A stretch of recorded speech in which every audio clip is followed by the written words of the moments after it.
As fires destroy homes and threaten many more, our province is also struggling under a fourth wave of COVID and rising hospitalizations. Yet Premier John Horgan is keeping the same low profile he has through the pandemic. CTV's Penny Daflos on the growing criticism of a vacationing premier.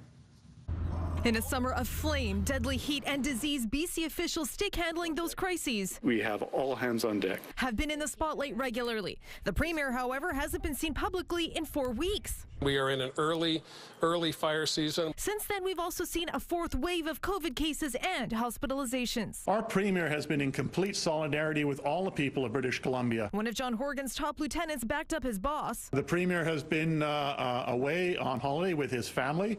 He is briefed every single day on what's taking place. Insisting those who need to run the show have been doing just that.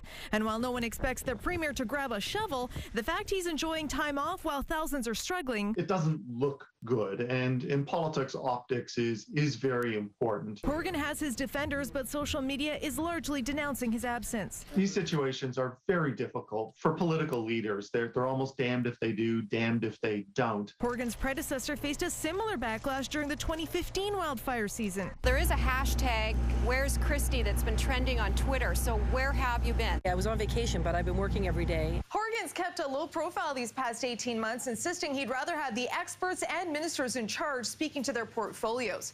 But could it also be that his staff are trying to avoid even more cringeworthy comments? Fatalities are part of life. From dismissing heat dome fatalities to blaming young adults for COVID cases. Do not blow this for the rest of us. To this claim in December. We have been successful. On the day COVID hospitalizations reached a new record.